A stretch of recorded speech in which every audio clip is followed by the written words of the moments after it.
Olsun, mən Tareva Nihal. Bugün sizlərlə DİM-in 2025-ci il üzrə magistratura səviyyəsində informatika fənnindən çıxartdığı model suallarının izahına baxacağıq. Birinci sual alqoritm ilə bağlıdır və şərt operatoru şəklində verilir sual bizə və bu tipli operatorlarda biz bilirik ki, ilk öncə bizə verilən şərti yoxlamaq lazımdır.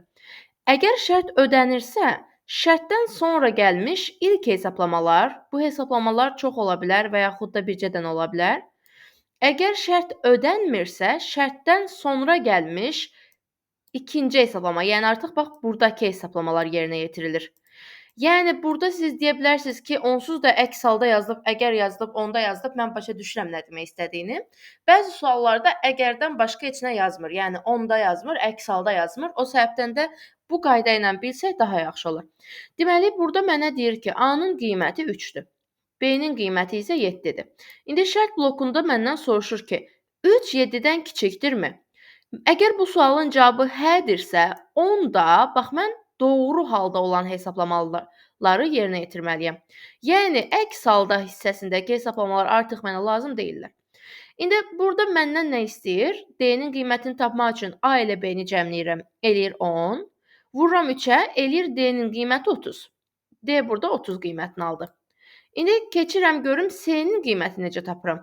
Deyir ki, 30 çıxılsın A ilə B-nin hasili. Yəni 3 dəfə 7-ni eləyir 21, 30-dan da 21 çıxsam, C-nin qiyməti bərabər olacaq 9-a. Yəni birinci sualın cavabı oldu C variantı.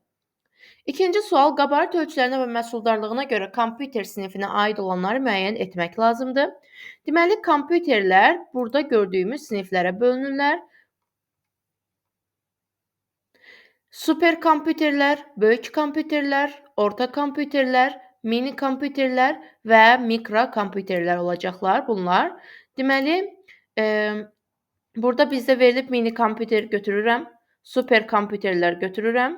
Bir də mainframe'lər götürəcəm. Çünki mainframe'lər bizim az öncə təsnifatda gördüyümüz o böyük kompüterlər üçün istifadə olunan növbəti addır. Yəni bunları da götürə bilərsiniz böyük kompüter sözünün əvəzinə. Digərləri isə, bax məsələn, işçi stansiyalar, klient kompüterlər, terminallar. Bunlar mikrokompüter sinifinin nümayəndələridirlər. Yəni bizim o tanıdığımız, indi istifadə etdiyimiz mikrokompüter sinifinin bir alt sinifidirlər. Yəni əsas sinif deyillər. Ona görə biz onları götürmürük. Sadəcə 2, 4 və 5-i götürürük. Üçüncü sualda bizdən doğru mülasirələri istəyir. Bu birinci sualda soruşulur. Əməli yaddaşın tutumu baytlar ilə ölçülür. Bu qalsın burada hələ ki. Əməli yaddaş icra olunan proqramların saxlanılması üçündür. Biz əməli yaddaşın ən məşhur adlarından biri olaraq RAM-ı tanıyırıq. Əgər bəlkə bilməyəniniz varsa, yəni söhbət burada RAM-dan gedir və biz öyrənmişik ki, RAM cari anda yalnız aktiv olan proqramları özlərində saxlayır. Cari anda hal-hazırda istifadə etdiyimiz aktiv proqramları özlərində saxlayır RAM qurğusu. Yəni kompüter yanlı olduğu müddətcə, proqram istifadədə olduğu müddətcə RAM-dadır, kompüter söndü, proqramın istifadəsi dayandı və salam. Həmin proqram RAM-dan çıxır, gedir başqa yerə, yəni sərt diskə. Yəni burada ikinci düzdür. Xarici yaddaşın işləmə sürəti yüksək olur, tutumu isə nisbətən kiçik olur. Bunu tam əksinə çevirsək düzdür. Adətən xarici yaddaşın tutumu nisbətən böyük olur. İşləmə sürəti isə daxili yaddaşlara nisbətən kiçik olur. Yəni istənilən hər hansı bir daxili yaddaş qurğusu bütün xarici yaddaş qurğularının sürətindən daha sürətlidir. Yəni daxili yaddaş sürətə görə həmişə xarici yaddaşdan daha üstün olur. O səbəbdən də bunu biz səhv kimi götürürük. Yəni prosesi burada əksinə yazıblar. Dördüncü, funksional baxımdan yaddaş 3 hissəyə bölünür. Funksional baxımdan yaddaş 3 hissəyə bölünmür. Yaddaş 2 hissəyə bölünür. Daxili yaddaş və xarici yaddaş olmaqla cəmi cümlətanı 2 hissəyə bölünür. Sistem yaddaşı zaten daxili yaddaşın bir növüdür. Yəni belə deyək ki, daxili yaddaşa bəzən sistem yaddaşı da deyə bilirik. Ona görə üçüncü bir klassifikasiya deyil o. Xarici yaddaş enerjidən asılı olmayan daşıyıcılarda qurulur. Bu isə tamamilə doğrudur. Yəni həqiqətən də xarici yaddaş qurğularının heç biri elektrik enerjisindən işləmirlər. Əgər xarici daş qurğuları elektrik enerjisindən işləsəydilər, məsələn, toy diskləri, o diskin içindəki məlumatı saxlaya bilmək üçün dayanmadan onu aktiv vəziyyətdə saxlamaq lazım idi ki, söndürən kimi tək ordakı toy görüntüləri silinməsin deyə biz onu gərək heç vaxt söndürməzdik. Amma elə bir şey yoxdur, fikir verirsinizsə, heç bir xarici daş qurğusu üçün elə bir tələbimiz yoxdur. Əsasən daxili daş qurğuları elektrik enerjisindən asılı olurlar. Birincidə isə nə cür doğrudur bu sual? Əməli yaddaşın tutumu baytlarla ölçülür. Birincisi çox keçmiş dövrlərdə sadəcə neçəsə bayt olurdu əməli yaddaşın tutumu.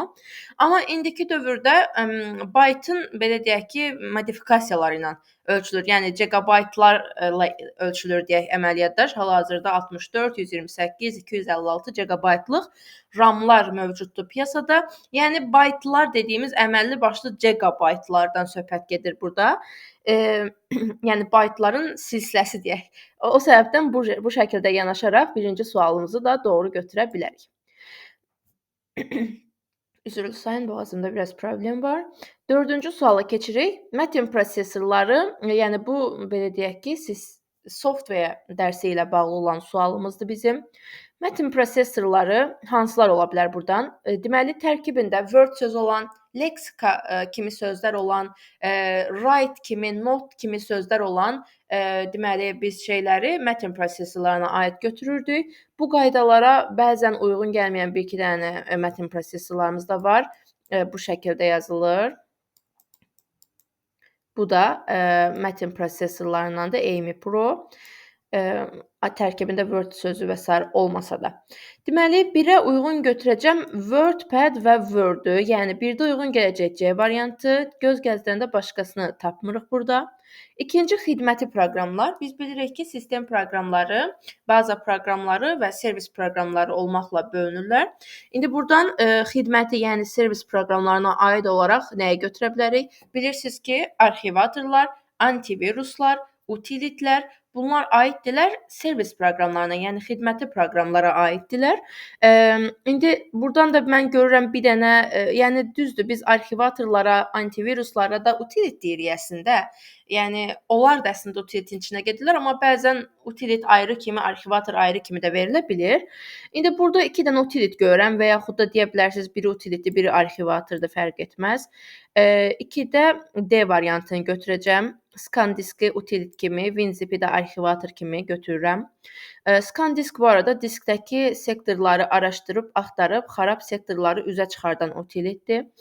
Deməli, qrafik redaktorlara isə uyğun olaraq tərkibində Paint, Photo kimi sözlər olan şeyləri götürmək lazımdır. Çünki qrafika ilə əlaqəlidir, şəkillər ilə əlaqəlidir. 3-ə də uyğun götürəcəm A variantını. Burada gördüklərimiz isə lüğət proqramlarıdır. Bu gördüklərimiz isə proqramlaşdırma dillərinə aiddir, yəni instrumental proqramlara aiddirlər. İndi 1-də götürdük C variantı, 2-də D variantı, o da deməli uyğun gələcək bizdə D variantına. Bu sualda isə internetdə faylların bir kompüterdən digər kompüterlərinə ötürülməsi protokolu qlobal kompüter şəbəkələri mövzusu ilə əlaqəli olan sualımızdır. Birincisi protokol sözünün sonunda həmişə P hərfləri olur. Yəni əgər atarıqsa da yaxşı atmaq lazımdır sualları. Sonunda P hərfi olmayan bir şeyi protokol kimi götürsə səhvdir bizdə. Ona görə də mən bilirəm ki, 1-ə heç vaxt D variantı uyğun gələsi deyil. Ümumiyyətlə burdakı heç bir şeyə D variantı heç bir halda uyğun getməyəcək. O zaman belə çıxır ki, mən burdan hansındakı hansısa birinə D variantını uyğun götürüblər, o variantları atıram avtomatik olaraq. Beləliklə mən cəmi 2 variantın arasında qalıram. Yəni atanda sualımın düz çıxma ehtimalını 50% endirmiş oluram. İndi yoxlayaq. İnternetdə faylların bir kompüterdən digər kompüterə ötürülməsi üçün görürsüz ötürülmə, yəni transfer sözü var burada və faylların transferi sözü var. O zaman FTP protokolu olmalıdır. Yəni File Transfer Protocol burada götürməliyəm. 1-ə uyğun gəlir bu variantı. Elə avtomatik olaraq sualımızın cavabını tapmış oluruq. İkincidə elektron poçtla məlumatın ötürülməsi protokolu. Deməli, elektron poçt ilə bağlı bizim 3 dənə protokolumuz var. Biri SMTP-dir, biri POP3-dür, digəri isə IMAP protokoludur. IMAP şəklində yazılır. Deməli, göndərilmə üçün bircə dənə protokol var, qəbul edilmək üçün isə 2 dənə protokol mövcuddur. SMTP, yəni Simple Mail Transfer Protocol. Buradakı S sözünü send kimi də yadda saxlaya bilərsiniz, göndərmə kimi yadda saxlaya bilərsiniz. 2-də uyğun gələcək bizdə Y variantı. Qəbul edən isə POP3 və IMAP protokollarıdır. 3-ə də C variantını uyğun götürəcəyik. NNTP, burada gördüyünüz NNTP protokolu Network News Transfer protokoludur. Yəni internetdə xəbərlərin bir yerdən başqa yerə ötürülməsi protokoludur. Yəni telekonferansiya protokoludur NNTP protokolu. 6-cı sualda ekranın zəruri fraqmentlərinin şəklini çəkib götürmək üçün hansı proqramdan istifadə edə bilərik? Ya Snip and Sketch proqramını istifadə edirik. Əsasən Snip and Sketch proqramı avtomatik olaraq çəkdiyimiz screenshotun üzərinə yazı yazmağa imkan verən protokoldur. Ya da birbaşa elə screenshot çəkmək üçün götürə bilərik proqram. O da Snipping Tool, yəni qayçı aləti proqramıdır. Snipping Tool'un aktivləşdirə bilməsi üçün Win Shift S istifadə edirik. İndi bilmirəm, hal-hazırda mən aktivləşdirdim, amma sizdə ekranda görünürmü onu videonun editində görəcəm mən. Bu şəkildə istənilən qədər hissənin screenshotunu götürə bilərik. Snipping Tool sənə icazə verir ki, istədiyin qədər hissənin screenshotunu götürəsən, amma bunu siz klaviaturadakı print screen düyməsinə də eləyə bilirsiniz. Print screen amma icazə vermir ki, istədiyin qədər hissəni götürəsən. Print screen bütövlükdə mübadilə buferinə göndərir ekranın təsvirini. 7-ci sualda aşağıdakı əmr və kateqoriyalardan hansı fayl tabına aiddir? Artıq 2019-dan etibarən əmr və kateqoriyalar bizə ayrı-ayrılıqda verilmir, ümumilikdə verilirlər. Ona görə də ümumilikdə götürəcəyik burada. Deməli, bir aiddir, fayl lent tabının tərkibində mövcuddur. Gəlin hətta mən sizə onu əvvəlcə göstərim. Daha doğrusu elə birbaşa oradan bircə dənə Word tapa bilsəm burada. Göstərim elə oradan praktiki şəkildə görmüş olaq. Deməli, home mövcuddur. New, open, share, info, save, save as, print, export. 2021 versiyası etibarilə transform mövcuddur. Ancaq sizə 2019 versiya düşür. Close, account və options bunun tərkibində mövcuddur. İndi bircə dəqiqə.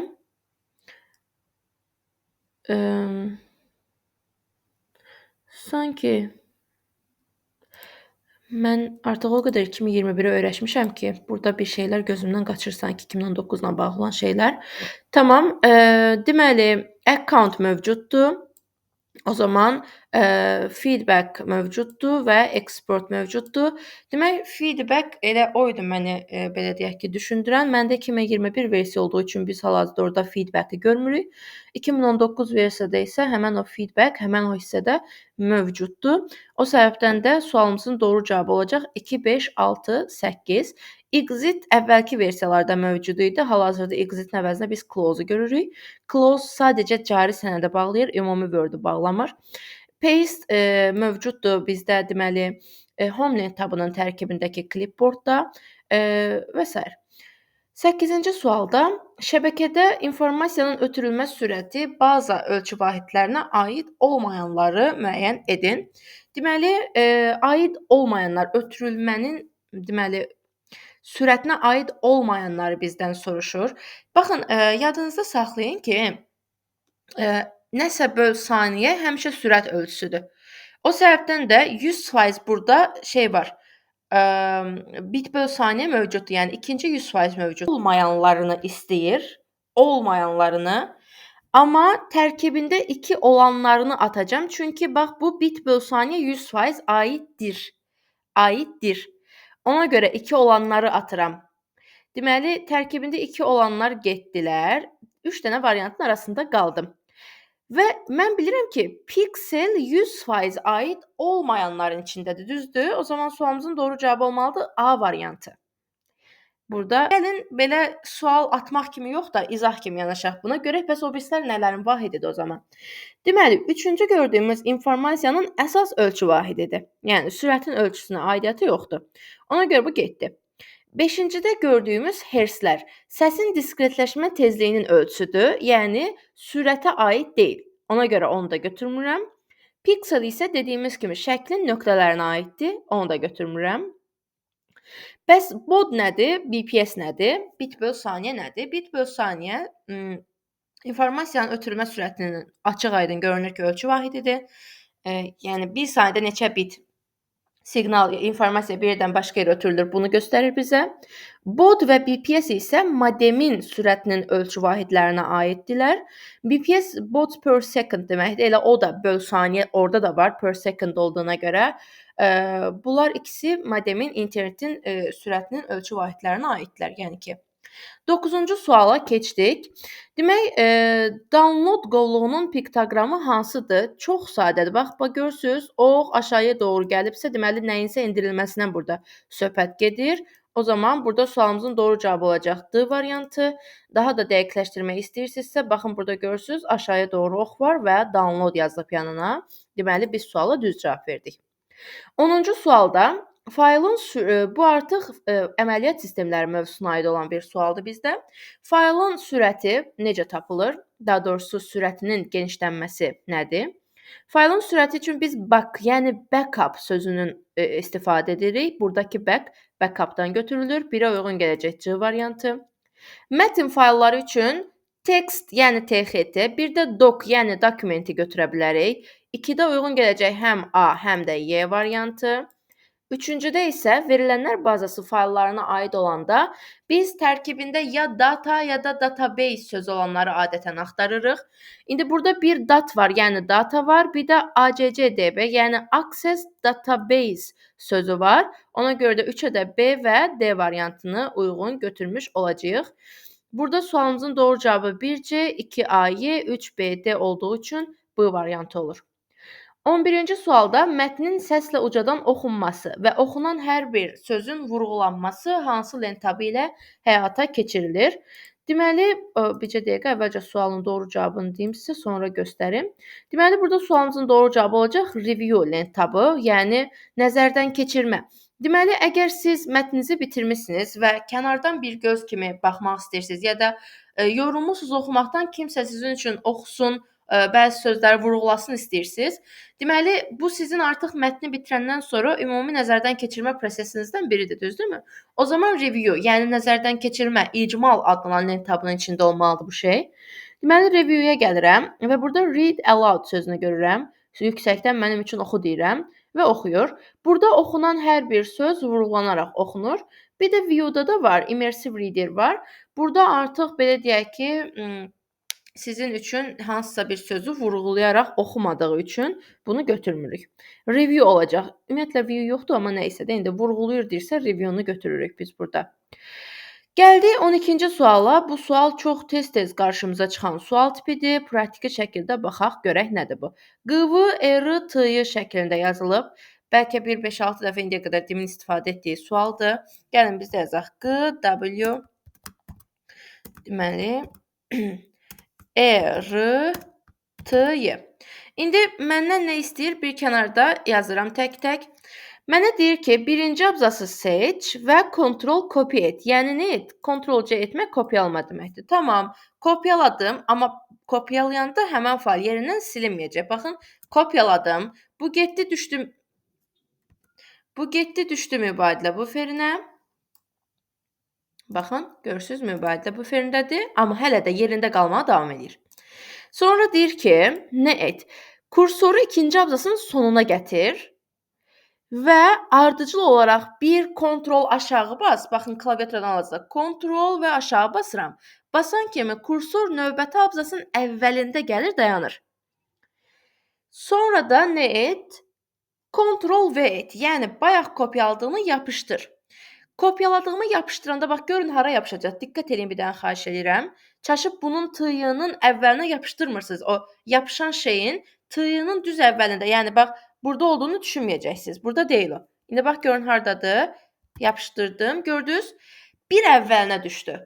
Yəni, belə deyək ki, QV 3-cü abzasa düşdü. T-yını 4-ə atdı avtomatik olaraq müəyyən etdiyim bu proses. Sonra deyir ki, sonuncu abzası seç. Hal-hazırda əlimdəki sonuncu abzas T-yıdır. Seçəndən sonra Ctrl X et. Yəni bunu mübadilə buferinə at, t-yığını. Amma eyni zamanda o t sözü yerindən silinsin. Kəsmə, kəsdiyiniz şeyi mübadilə buferinə atır. Bax görürsüz 2 of 24 yazdı, getdi düşdü mübadilə buferinə. Həm də buradan da baxa bilərsiniz ki, o mübadilə buferində də hazırda, amma yerindən də silindi. Sonra deyir ki, kursoru birinci abzasın sonuna gətir və Ctrl yuxarı et. Baxın görün kursor hara gedir hal-hazırda. Ctrl yuxarı etdim. O bir dəqiqə shift yuxarı etdim, çaşıb. Deməli Ctrl yuxarı. Gördünüz? Ctrl yuxarı elədim. Özündən yuxarıda onun əvvəlinə gedə biləcəyi başqa bir abzas yoxdur deyə elə birbaşa öz əvvəlinə qayıdır. Çünki başqa ondan yuxarıda bir şey yoxdur ki, onun əvvəlinə getsin. Ya da onun sonuna getsin. Ona görə birbaşa öz əvvəlinə qayıtdı kursor. Baxmayaraq ki, mən Ctrl yuxarını bastım. Sonra da Ctrl Wait. Bayaq necə ki, t-yını aşağı atmışdı, özü yuxarı çıxmışdı, yenə inşa olacaq. Baxın. Bax gördünüz? T-yını yuxarı atdı, bu səfər də qıvını aşağı atdı. O zaman sonuncu proses bizdə necə oldu? T-yı, qıvı, R-ı, qıvı. T-yı, qıvı, R-ı, qıvı, yəni B variantı. Keçdik növbəti suala. Vaxtımıza da baxaq görək. Bizi yarıda qoymayacaq ki, qoymayacaq. Demək 13-cü sualda uyğunluğu müəyyən edək. Sənədə mətn qutusu əlavə etmək üçün nə edə bilərik? Deməli sənədə mətn qutusu əlavə etmək üçün buradan da görünür, bax, belə yazılar var, qutudur. İçində də belə yazılar var. Yəni bilinir ki, mətn qutusu əlavə etmək lazımdır da, düzdürmü? Bir uyğun gəlici variantı. Sənədə ikon, piktoqram əlavə etmək istəyirəmsə, bax görürsüz burada bir dənə ikon var, piktoqram var. Nədir bu? Bilinmir nədirsə, yarpaqdır, deyəsən üstündə də quş var. Amma yəni ikondur da, düzdürmü? Deməli burada olacaq 2-də Y variantı. Sənədə internetdən video. Bax görürsüz internet işarəsi var burada. Yanında da video işarəsi var. O zaman B çıxıq 3-ə də uyğun gəlməlidir B variantı. 1C, 2Y, 3B olacaq sualımızın doğru cavabı. Yəni A variantı. Word-də də sizin üçün onları göstərim, baxın. Sənədə mətn qutusu əlavə etmək, təbii ki də əlavə etmək deyir, ona görə insert-ə gedirəm. Bax görürsüz mətn qutusunu, hardadır mətn qutusu? Məndə Word 2021 olduğu üçün biraz fərqli görünür hal-hazırda, amma eybi yoxdur. Yəni bununla qarışdırmayasınız, bu drop cap-dir. Amma burada text box o sizə orada A yanında belə xətlər olan formada verilib. Word 2019-da mətn qutusu və drop cap, yəni o ilk hərfi böyüdən, sətrin sadəcə ilk hərfini böyüdən əmr ki var, nağıllarda yazılan kimi olan versiya. Word 2019-da həm mətn qutusu, həm o kopya bir-birinə oxşayır deyə. Nəhayət 2021-də artıq onları baxın text boxu ayrı, drop cap isə ayrı formada verirlər. 14-cü suala vərəqin adında hansı işarədən istifadə etmək olar? Excel ilə bağlı sualdır bu. Deməli, Excel ilə bağlı bizim bir şeirimiz var idi. Əvvəlcə şeiri həyata keçirməzdən öncə şəklini çəkək.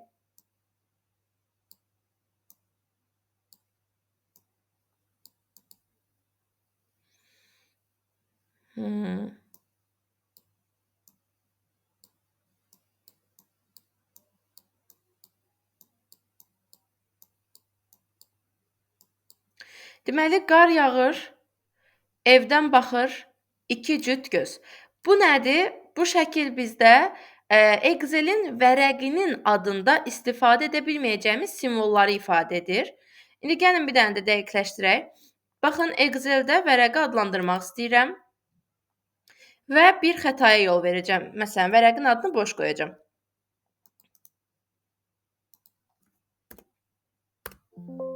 Mənə deyir ki, sən vərəqin adını boş qoya bilməzsən. Vərəqin adında 31 simvoldan daha artıq simvol istifadə edə bilməzsən. Qoşu nöqtə, sağa və sola baxan siləşlər, sual, ulduz və transkripsiya işarələrini istifadə edə bilməzsən deyir. Tamam. Keçək baxaq görək bizdə hansılar qadağan olmayan nə verilib burada? Deməli, böyük-kiçik işarəsi qadağan deyil. Soruşa bilərsiniz, mən xatırlayıram, böyük-kiçik işarəsi elə bir hardasa qadağan idi. Bəli, o kitabı adlandırarkən qadağandır, yəni vərəqi yox. Bir də yəni Windows əməliyyat sistemində istənilən hər hansı bir sənədi adlandırarkən qadağandır, yəni o böyük-kiçik işarələrdən istifadə etmək. Gəldik bu suala. Deməli, elektron cədvəl fraqmenti verilib. S1 xanasına hansı qiymət yazılmalıdır ki, hesablamalar yerinə yetirdikdən sonra A2, S2 diapazonu xanaların qiymətləri aşağıdakı diaqrama əsasən qurulmuş olsun. Deməli, bu tipli suallarda bir çox gediş qaydası var. Amma hal-hazırda bizə ən uyğun gələn gediş qaydası məchul olan hissədən qaçmaqdır. Məchul bizdə nədir? S1 düzdürmü? S1 burada sadəcə bunda var. O zaman hələ ki bundan qaçıram, bir də bunu işləyəcəm hələkilik. Gəlin işləyək. B1 üstə gəl A1 bölü 2. A1-i 2-yə bölsəm, yəni 2-ni bölsəm 2-yə olacaq 1. Üstünə də B1-i gəlsəm, yəni 4-ü gəlsəm, buranın cavabı olacaq 5. Keçdim bura. B1 üstə gəlsin 3A1. A1-i 3-ə vursam, eləyəcək 2 dəfə 3-ün 6. Üstünə də B1-i, yəni 4-ü gəlsəm, olacaq 10. Hə, tamam. İndi keçdik diaqrama. Çünki S1 hələ də məchulda, yəni mənim bunları tapmağım S1-i ortaya çıxartmadı. Ona görə gəlirəm diaqrama. Diaqramda verilənlər mütləq saat əqrəbi istiqamətində yazılmalıdırlar. Microsoft-a görə əsasən saat əqrəbi istiqamətinə yazılmalıdır. Dimə görə mütləq saat əqrəbi istiqamətində yazılmalıdır. Deməli, saat əqrəbinin 12 istiqamətindən gəlirəm 1 istiqamətinə doğru. 1 istiqamətindəki ilk verilən yazılır ilk xanaya. Yəni mənim burada aldığım ilk verilən ki yoxdur. Soldan başlayıram. Bu birincidir, bu ikincidir, bu üçüncüdür. İlk verilən yazılır bu xanaya. Yəni buranın qiyməti oldu 5. İkinci verilən nədir? Hələ ki məndə məchuldur. Ona görə keçəcəm üçüncü verilənə. Nədir bu? 10. İndi baxıram ki bura 50%dir. Bura 25-dir, bura da 25-dir. Əgər 25%lik hissələrdən birinə 5 demişəmsə, digərinə başqa bir şey demə şansım var. Bu 25%-i 5-dirsə, o biri 25% isə o zaman o da 5 olmalıdır. Yəni əgər faizlər bərabərdirsə, gərək qiymətlər də bərabər olsun. O zaman buranın da qiyməti 5-dir. Deməli mən buranın qiymətini tapdım. Yəni nəyin qiymətini tapdım? B2-nin qiymətini tapdım.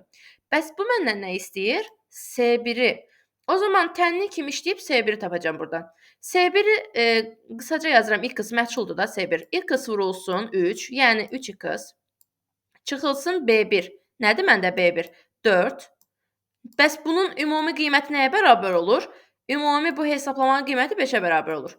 O zaman belə bir şey olur da. 3x bərabərdir 9-a. X da bərabərdir 3-ə və salam S1-in qiyməti oldu 3. Bu qədər sadə. Gəldim növbəti 16-cı suala. Təqdimata yeni slayd əlavə etmək üçün hansı tabdan istifadə edilə bilər? Həm insert lent tabını istifadə edə bilərsiniz, həm də home lent tabını istifadə edə bilərsiniz. Burada da new slaydı görürəm, burada da new slaydı görürəm. Hər ikisi mümkündür. Hansı fikir doğru deyil? Bir səhifədə ən çoxu 9 slayd çap etmək olar. Baxın, bu sizin modelinizdə var idi bu sual. Həm də belə deyək ki, buna oxşar, bunun belə deyək, əsasında qurulmuş növbəti sualda elə qəbulunuza da düşmüşdü 2025-də, birinci şansda. Deməli, bir səhifədə ən çoxu 9 slayd çap etmək olar. Gəlin baxaq, həqiqətən də doğrudur. Word-də maksimal 16 slayd səhifəni eyni anda çap etmək mümkündürsə, burada maksimal 9 dənəsini eyni anda çap etmək mümkündür. Həm də dövlət qulluğunun da qəbulunda istifadə olunmuşdu bu sual. Demək, bu doğrudur.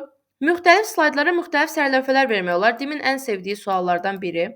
Deməli, Word-də siz ümumiyyətlə sərlövhə bu deməkdir, header footer deməkdir.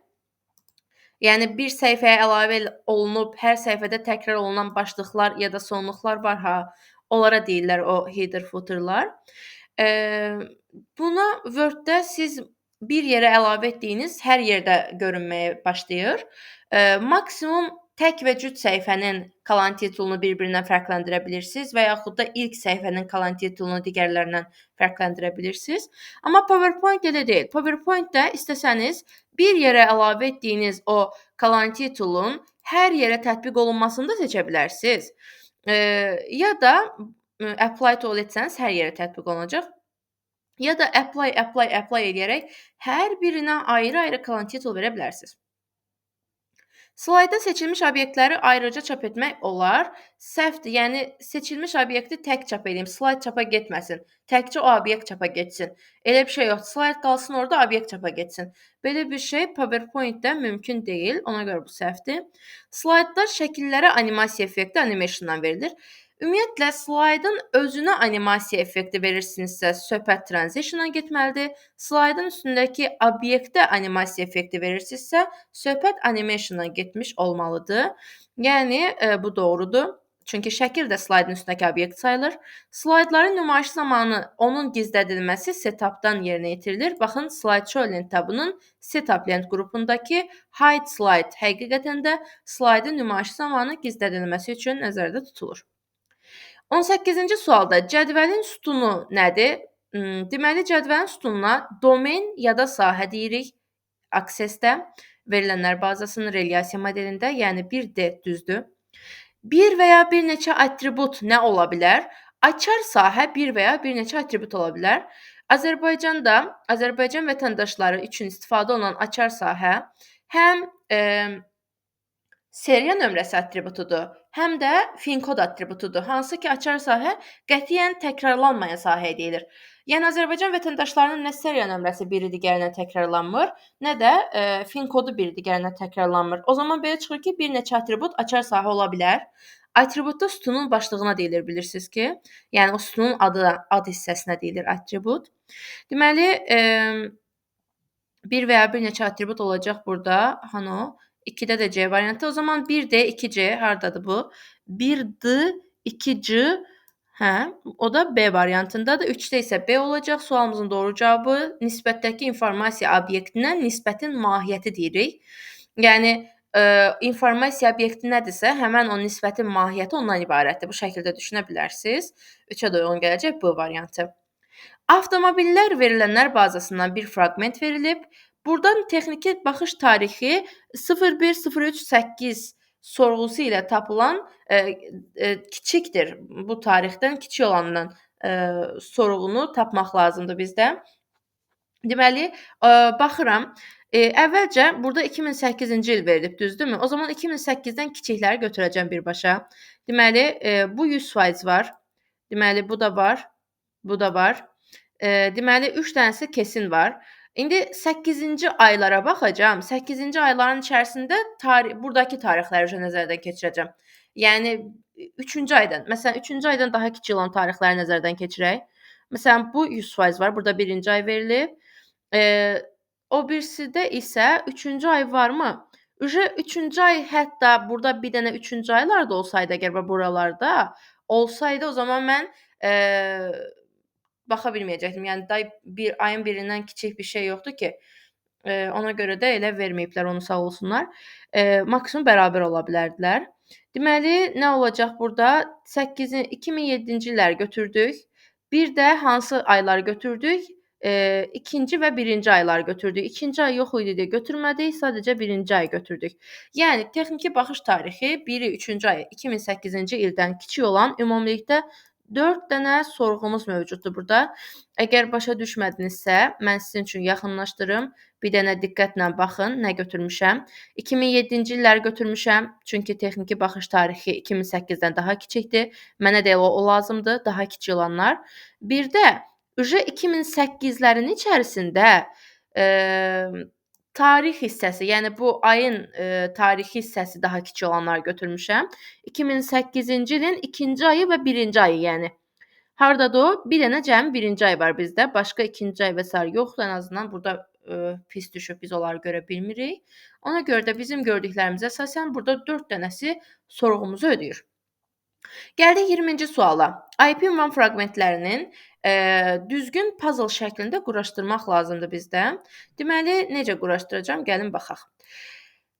Birincisi, IP ünvanları ümumilikdə 4 sektordan ibarət olmalıdır və hər sektorun yalnız ortalarında, yəni əvvəlində və sonunda yox, yalnız ortalarında nöqtələr qoyulmalıdır və hər bir sektor yalnız 0 ilə 255 arasında qiymət almalıdır. Heç bir sektorun qiyməti isə 0 ilə başlamamalıdır. Yəni 0 ola bilər, 0.2 məsəl üçün. Amma 0.2 nöqtə neçəsi, məsələn, bu olmaz. Bu qadağandır. İndi bu qaydaları pozmayan bir şey axtarırıq və bu sualı da biz mütləq şəkildə variantlarla işləməliyik. İndi 2 ilə başlasaq əgər nə olar? Yəni A variantını yoxlasaq nə olar? 24, tamam, A variantını yoxlayıram. Ardınca 3-cü gəlsin. Nədir 3-cü? 9, 249.16. Ardınca 1-ci gəlsin. Nədir bu? 5.244. Baxa, özünüzdən qoya bilməzsiniz ha nöqtələri. Puzzle-ın harasında nöqtə varsa yalnız onları istifadə edə bilərsiniz. Və axırıncı 4-cü gəlsin. Yəni nöqtə 168. Sağ olsun da, yəni sevirəm demi. Həmişə çətin sualların cavabını adətən daha doğrusu A variantına qoyur ki, tələbələr çox da incinməsin. İndi baxın 1, 2, 3, 4 dənə sektor var. Heç bir sektorun qiyməti 255-i aşmadı ya da 0 ilə başlamadı. O səbəbdən A variantı doğru cavabımız olmalı. İkinci suala gəldik. A4 xanasındakı düstur icra olunduqdan sonra nəticə neçə olacaq? Deməli, A4 xanasında nə yazıb bizdə? Power, yəni qüvvət funksiyası verib, amma içində bir dənə də düstur verib. O zaman mütləq həmişə bildiyimiz kimi içəridəki düsturdan başlamaq lazımdır.